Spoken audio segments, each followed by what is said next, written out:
So, hello, this is the YouTube video to accompany my podcast, Exploring Masterworks, looking at the Clarinet Sonata by Francis Poulenc. So as you can see, I've already gone through and started marking up the score, because there's quite a lot of things to look at as we go through. Before I point out the things that are on this first page, some things that are useful to take into consideration with Poulenc is how he uses harmony and his particular signature, if you like, about the way that he uses harmony and how harmony had developed in the 20th century.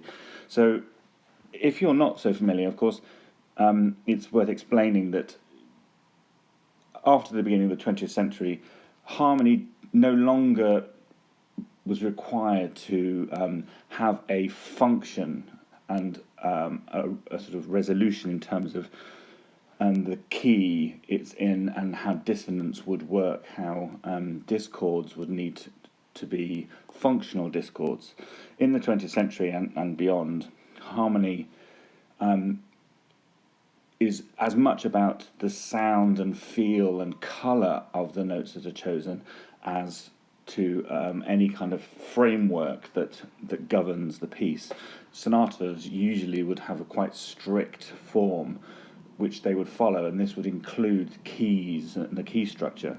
But in the 20th century, this was much freer. You can thank Schoenberg for that, and the late Romantic composers who had injected so much chromaticism into the structure that it became untenable to continue to operate using this kind of sort of Bach system of harmony.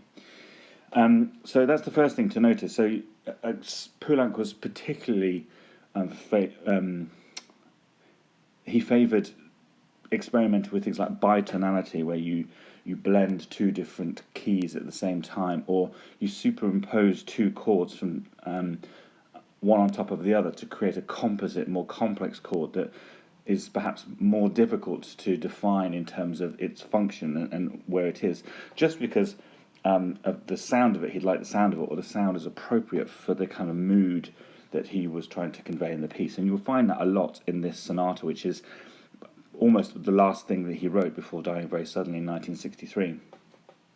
So we have non-functional dissonance where there's no suspension or appoggiatura or anything which is then having to resolve. It's just sound for its own sake.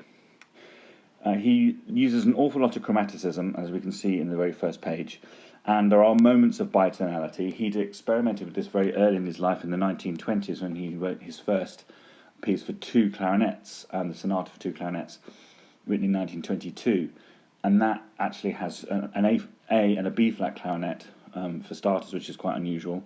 And in that he has the two clarinets playing in different keys, which creates a very sort of almost primal, medieval, very extraordinary, arresting sound. It's very pungent, it's very evocative, and was quite new at the time. This, however, I say, is much later in his career, and he's established himself his compositional style. So chromaticism is a huge thing, and in this particular sonata, augmented chords, so where the fifth of a chord is raised by a semitone, they have a huge impact. So we can have these things, which is basically, it's all to do with the tritone. As you can see here in green, here I've just put tritone and chromaticism. You'll see these words a lot as we go forwards. The reason I've written it down here is because if you look at these green notes that I've highlighted in the very opening introduction, these notes here, these all sort of spell out. They go from a B to an E flat. So we have this sort of chromatic rising part that goes through in the clarinet part, and it's sort of it's showing that sort of this idea of the tritone as being important right from the start. And we've got sevenths in the bass. If you look at every single interval in this introduction, sevenths usually in a harmony are they're tense, they have tension in them, and they would then usually resolve onto the tonic if you were doing traditional harmony. So, if you have a dominant seventh, that usually resolves onto the tonic. Or you could have a diminished seventh, and that's something that's a little bit more fragile and a little bit more ambiguous and tense, has heightened tension. If you have a succession of sevenths, as we do here in the bass line, everywhere you go through all of these bass notes, including the ones that, like here, where they're melodic, they're in step, they're not actually played simultaneously, it creates a great feeling of unrest and ambiguity and sort of shiftless. We're not quite sure where we're going, and this is a very good way of describing the beginning. It's not only in this sort of fragmented, angular nature of the clarinet part, but it's also to do with the harmony that underpins everything. Nothing is grounded. There's no particular key that's actually established at the beginning. We have a tonal centre of E, as I've written. We start with an E in the clarinet, but it's very ambiguous. It's very tortured. It's kind of this idea of tristamente, and this sort of sense of frustration, perhaps anger, at people dying and the frustration that comes with losing loved ones. Something that we can all attest to at the moment. So we have a tonal centre of E, but there's this constant sort of chromatic writhing, and these chords that are ambiguous, and right from the opening we get a real taste of this in this sonata. So what I've done is I've kind of marked in the sort of the harmonies that are going on, just because it's kind of interesting just to see. You can then see a little bit more easily how the harmonies are shifting. So here you can see particularly this sort of chromatic bass line. It's again ambiguous right from the start, this main theme that we have in the first movement. We're in effectively the key of C, and as you can see I've written C major minor. That's because the first two notes that the clarinet plays to kind of qualify these open Cs in C octaves in the piano part, we have a concert E flat and a concert E natural straight away. So that really doesn't establish us into any one particular key. It can be either. It can be C minor or C major, or even in some instances perhaps at the same time. And then the shifting the bass line underneath, it moves from a C to a D flat to a D, and then that we kind of get this sort of sense that we're then moving loosely into G minor. So as I've put here, we've got a sort of G pedal here. And then there are some sort of classic Poulenc chord sequences. One is this one here, which you can see where we have a G going down to an E flat. Usually with harmonies, I say we tend to go to the dominant, 1, 4, 5, chords 1, 4, 5, that sort of progression. But Poulenc likes either moving in a chromatic way, so having a chromatic bass line that's sort of sliding and then shifting into different directions by moving a semitone step, or by dropping a third, and he does this a lot. So here we've got a G and an E flat, and you'll find this happening quite a lot of times where the harmony just steps down by a third rather than the more normal, the fourth and fifth that you would expect in harmony. So here we have, you can see again a similar kind of thing. We've got B major and G minor, or more admittedly in the first inversion, top of the page, but you can see the chromatic bass line again. So here is B flat, A flat, A, and that's a shape that will return many times. It's T da da dee, and that's how he likes the shift. And the clarinet part is also doing its same thing. So if you look at here, you can see it's got these intervals of a fourth at the top of the page here, but then E sharp to E natural, G sharp to A, and there are all these little kind of writhing moments in the clarinet part.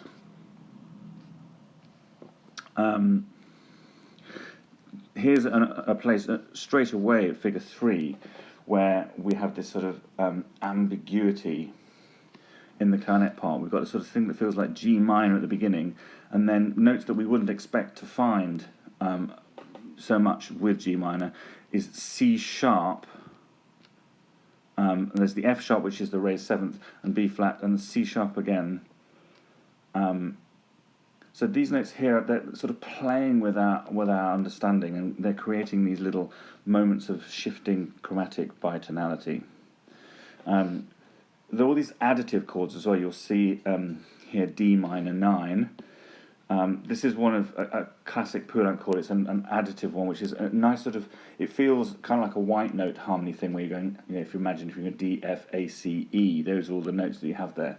And it's quite open feeling.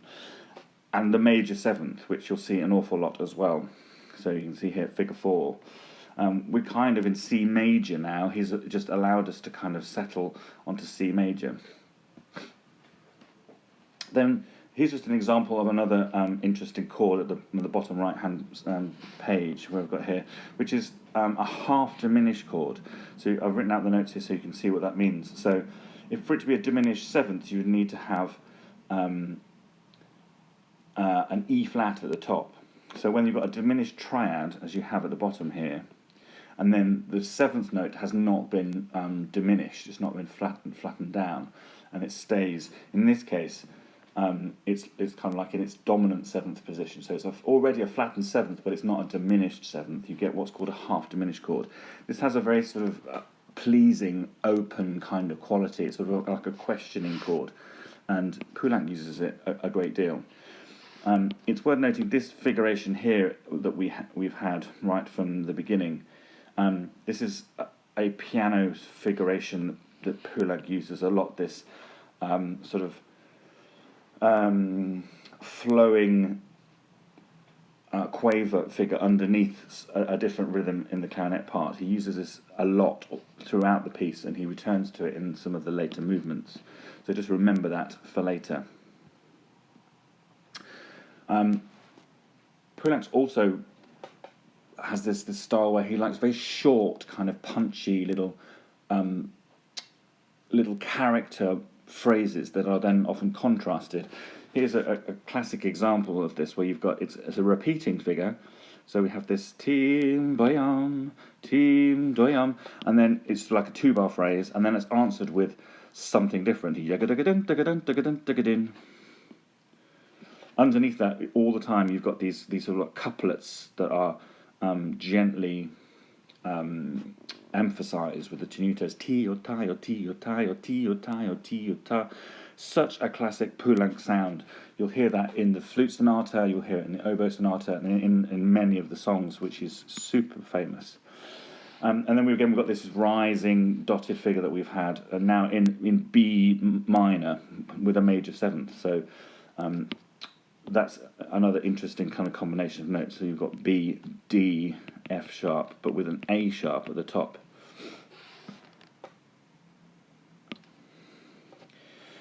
Again, we have this sort of chromatic bass line. So here we've got B in the bass here. Oops, let's do that in the right colour. So B, C, and C sharp rising up with these, again, with the kind of couplets idea that I was talking about here. And then punctuated with these accents in the piano, and that's kind of this is actually a really exultant moment. We're back into C major, which is kind of the key that the piece is in, despite that introduction that we had. We start and end the sonata in C major. This is a glorious bit, really showing Poulenc's skill at melody. It's a very simple melody, but having had this quite angular quality up until now, when suddenly you have this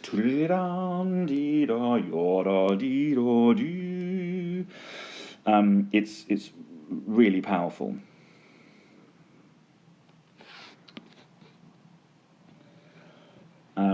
So we have this tritone shift again here. You can see in green, I've written this in where we've got C to F sharp. So a tritone is exactly bisects exactly halfway between an octave. So if you've got an octave C, the midpoint between that and the point of maximum tension and stress is the F sharp. And here this sort of piquancy that comes from this selection of chords. We can see that here as we have the shift at the end of this thing where we're kind of moving. It also acts as then a new dominant for what is effectively a chromatic shift from C to B major.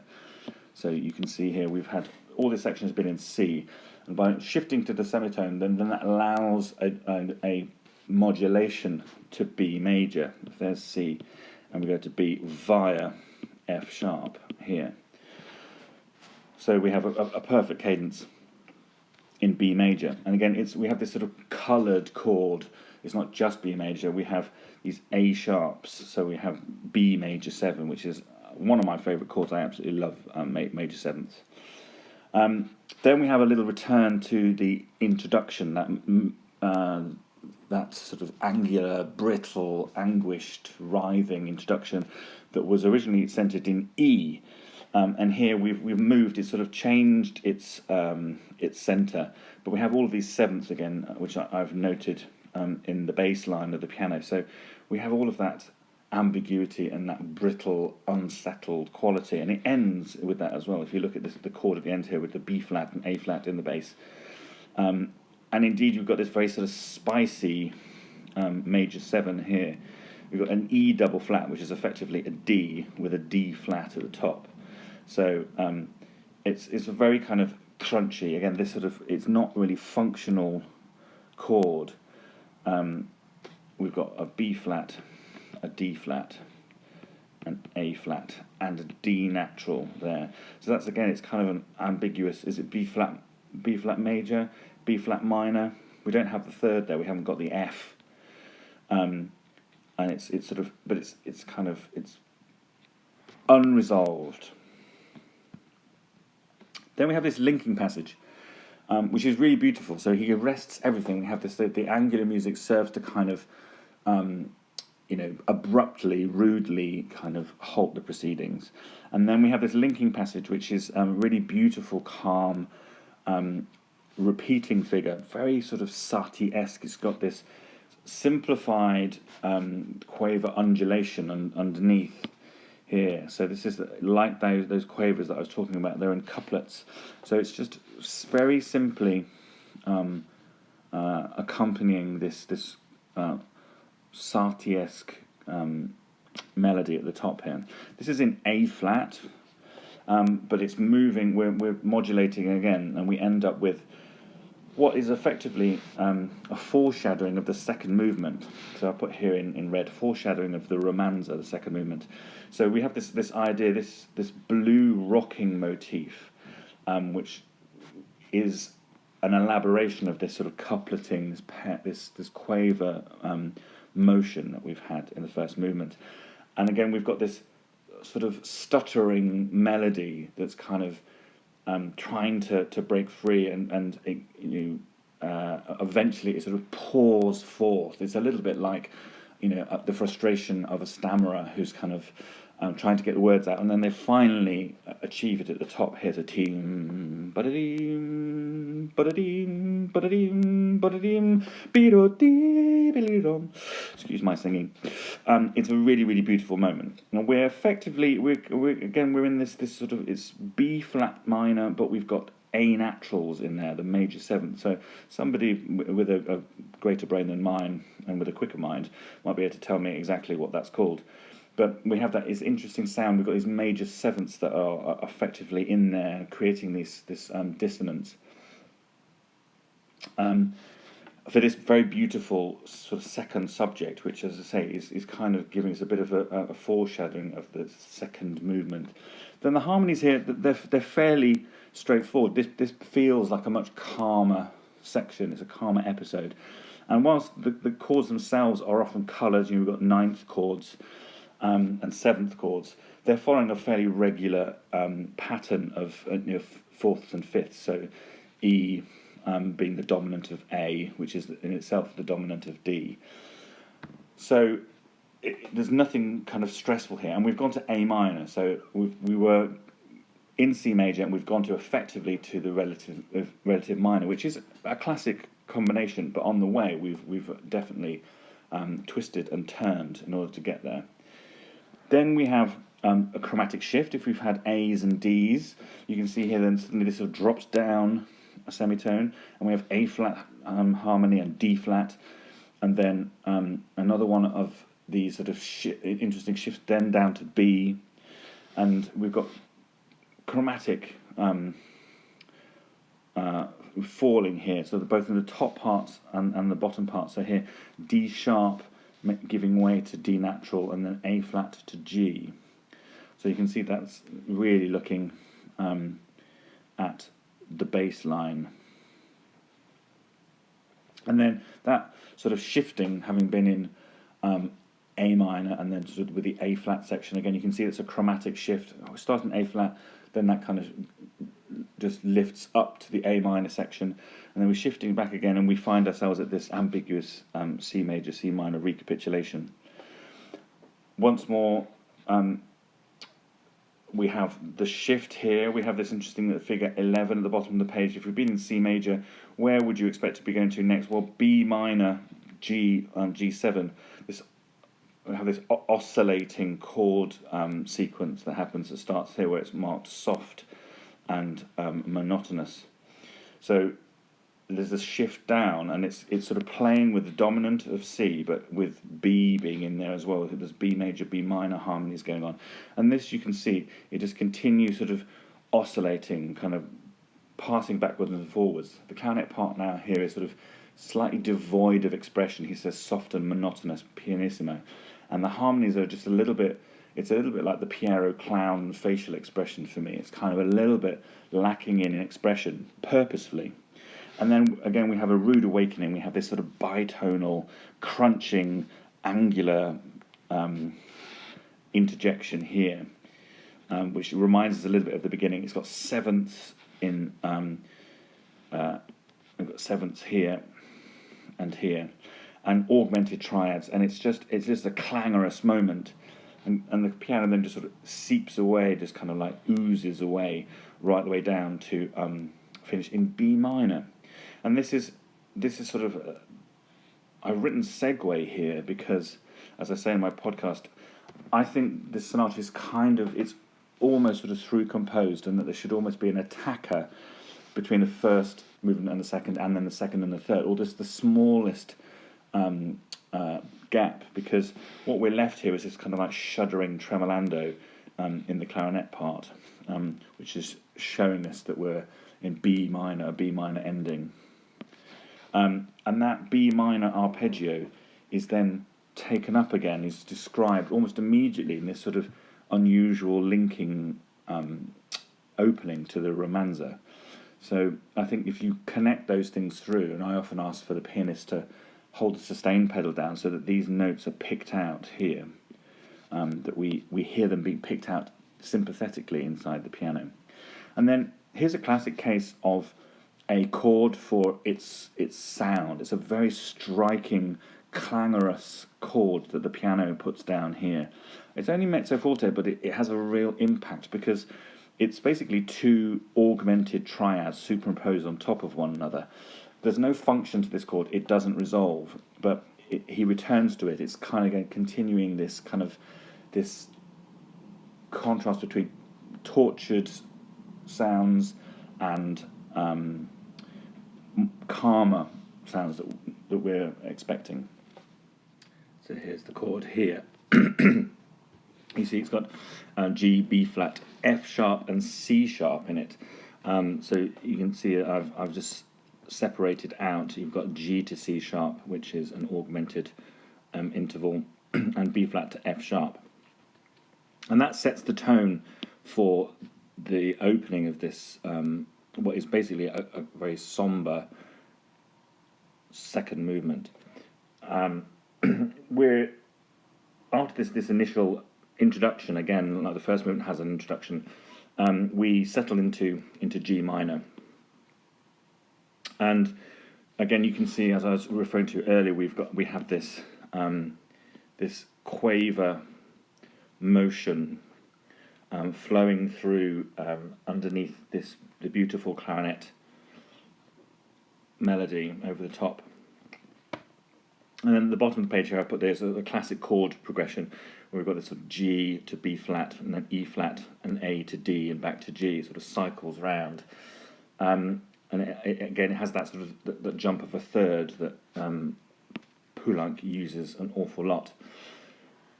You know, this wonderful writing, which these flurries of notes, this passionate, expressive outpouring of Figure 2, which is in concert pitch is a G melodic minor scale, and you have these interesting crunchy harmonies that go against. You've got is basically still this G minor harmony, but then against that you have these harmonies here.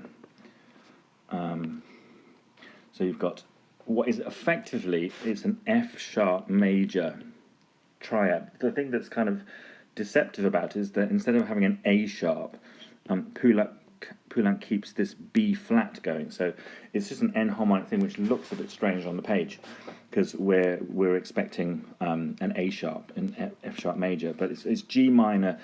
Again, shifting by a semitone, so we have G minor and F sharp major next to each other. And similarly, in the next bar, we have this E flat minor tonality going on here. It just doesn't look like E flat minor because we've got E flat, F sharp, and B flat. So we would expect it to be a G flat, but this is Poulenc's particular kind of way of presenting this harmony. Then we have this sort of switching sort of question and answer in a way, and the melodic material moves to B minor here. And we have these additive chords again along the way. We have these sort of crunchy F major 7, and then we drop down to A minor here. So it's the same music, as you can see. It's just being repeated and cycled through question and answer. Interestingly, the clarinet is always marked noticeably up from the piano. So after these forte outpourings here, when the piano is playing its statement, this sort of introverted, introspective, melancholic version of the tune, it's marked pianissimo, and the answer is forte in the clarinet, and then we keep having this sort of interplay between sort of calm, somber piano melody and always a more impassioned clarinet response. And it keeps going, cycling through this thing. It's very beautiful. It's not trying to necessarily get anywhere. There's no drive in this. It's just languishing in this somber mood. Again, you can see this sort of chromatic bass moving. So we have B here. We're in B minor. So here we're in B minor, and then that shifts down to A sharp. Then enharmonically, that stays in the same place, but we have a shift to B flat minor here, and then that moves down to A. So it's kind of doing this undulation. And then we have our classic oscillating bass line. We're kind of E flat and B flat, so it's sort of doing tonic and dominant, and we're in B flat minor from Figure 5.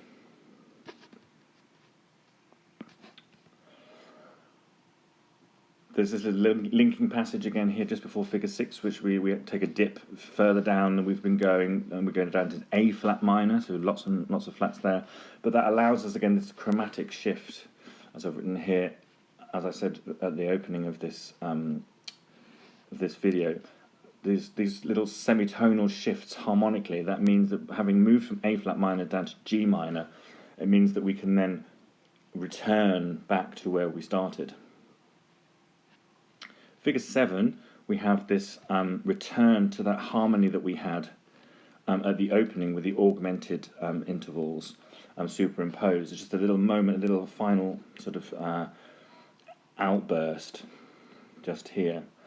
And then a calm ending with a sort of very faint, as I put it here, I described it as a faint G minor ending. You can see it's marked pianissimo, and this chord, the B flat, is hanging over. It's not strong because it's kind of masked by the clarinet's mezzo forte outpouring, which is a D. So we have ostensibly we're just left with as an open fifth. It's kind of ambiguous, but the B flat is very faintly there.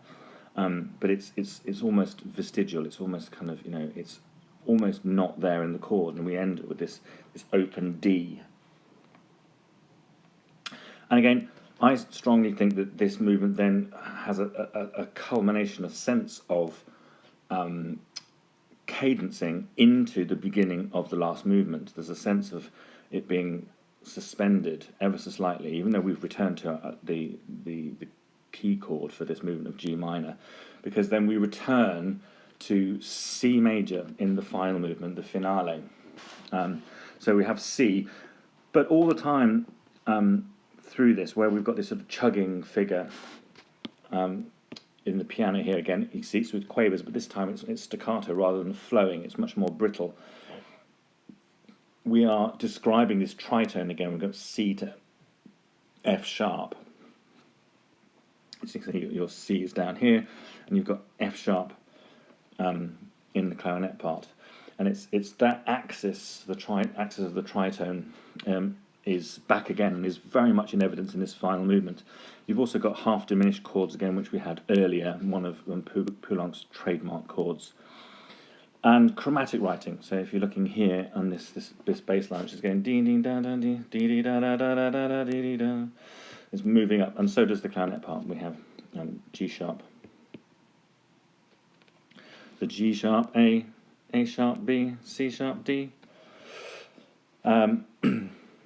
There's a little hint again of that quaver action. We had the more flowing quaver action in counterpoint with the more staccato version that we have here. Bottom page, we've got that chromatic bass line again. We've got this thing that's moving G flat, G natural, A flat to G, G flat to G natural. You get this sort of these little bursts like we've had all the way through the piece. 2-bar phrases, often contrasted with something different. Or even shorter. As we go through this movement, we find that the episodes or the contrasting things are pushed together in what you might call like a stretto effect. The episodes are put right next to each other, and it's constantly shifting from different moods. So here's another example. Here we've got this tad and teed and tad and teed and tad and teed and teed and teeda.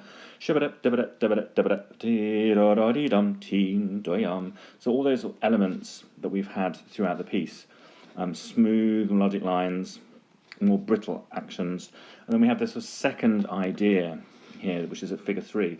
I always call this, it's kind of like the sort of keystone cops. It feels a little bit like it's kind of a black and white movie from here. So I'll write it in. I think it's quite fun.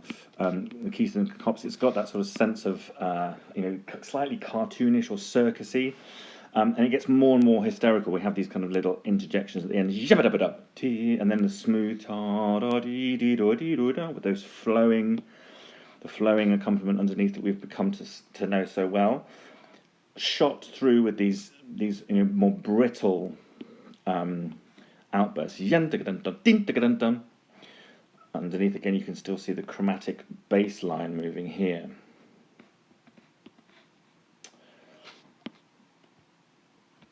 And then we have an even more hysterical version of my sort of circus keystone cops theme here, now in A flat, again with these little outbursts at the end, and that flowing accompaniment, but it's always broken up. But then we have this. This reminds us of this linking passage earlier on here. We have this. It kind of has the sort of roller coaster effect, is what I think. So we've got this here where the piano writing is descending ever lower in the right hand. And again, you've got this octave idea that we had at the beginning of the first movement with a dorby, dorby, dorby, dorby, but now it's done with a chromatic semitonal shift, C sharp to B sharp. Dee-da, doo-da, dee-da, doo-da, dee-da, doo-da, dee-da, doo-da. So it goes all the way down, and there's a real sense of it kind of going down into the depths. And then in contrary motions, you can see here, you've got the clarinet continues that movement going down from the top of the instrument, whilst the piano rises up.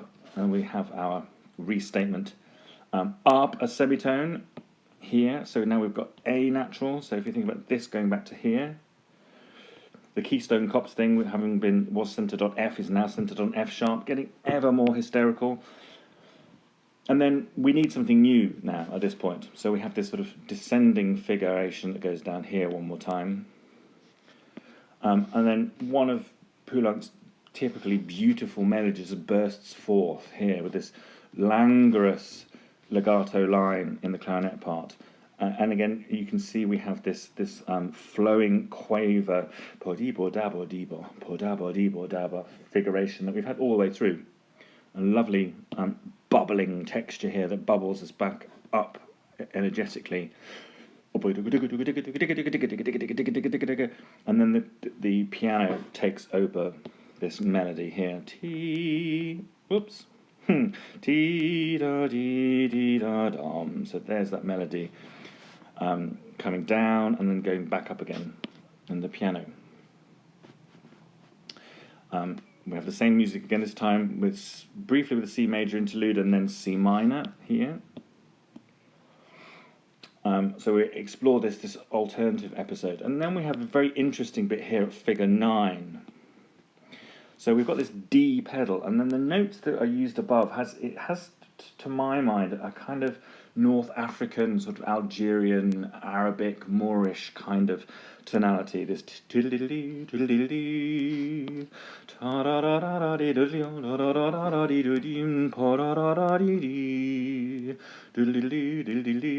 I was trying to work out, I think it's based on a mode. The notes you've got here is C, D, E flat, F, G, A flat, B. So that's a C natural minor scale. But because we've got D is our pedal, if we were to kind of reorganize those notes and kind of make it so that we were either starting on the D, that I think kind of makes it's kind of like it's one of the modes, Locrian mode possibly. Somebody will be able to tell me, I'm sure. And I didn't have a chance to look it up. But it's kind of like we're sort of starting from the D, and so our tonal center is ti da dee da da da dee dum. So it has a slightly different feel to it because we've got this D pedal. But it's a really lovely little episode that again contrasts with what we've had before. And then we've got our tritone again here. You can see in green I've written it. We have this shift. We've had D pedal, and then we move to A flat. That's another one of these tritonal shifts, and a chromatic sequence that brings us back to give us a perfect cadence back with the recapitulation at figure 10 in C major. Just some other points along the way. It's much the same material, as I said, all of that material that we've had, not only in this movement, from other parts of the sonata, are brought back in this last movement, and we have this tritonal shift again at the bottom of the page, B flat to E, where we have an E pedal that carries on through. And another restatement of the C major section at figure 12. It's kind of like a rondo feel. We've got this music that keeps coming back. Now the episodes are getting ever shorter. We've got these commas that separate the music out.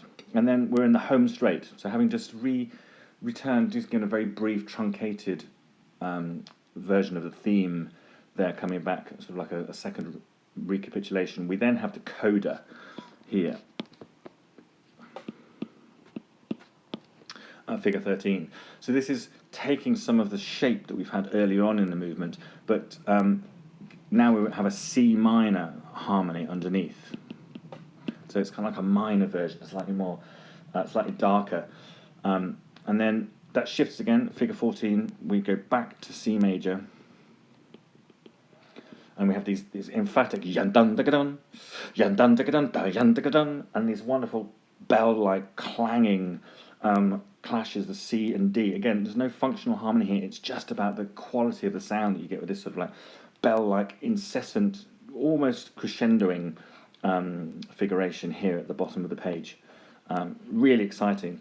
And then just to finish off, typically we describe again the tritone of an F sharp going through to C. We've got top F sharp here, and then C. So that whole thing that we started the movement off with the C and the F sharp axis is returned at the end. So we have this cadence which goes F sharp, G, C, and that's a classic Poulenc cadence where we're altering the approach chord. So the F sharp moves chromatically to the dominant, and then we have a perfect cadence. It's such a thrilling sonata, one of the most famous sonatas for clarinet of the 20th century, and we're so lucky that Poulenc managed to kind of complete it just before his death. I hope that's been useful, and of course, if you haven't already done so, please go over to my podcast, which you can find the details for on my website, www.stuart-king.com. You can go to podcasts and you can hear the episode that accompanies this YouTube and also the other episodes of the Masterworks that I've been exploring. So for now, goodbye, take care, and enjoy listening to the Poulenc Clarinet Sonata.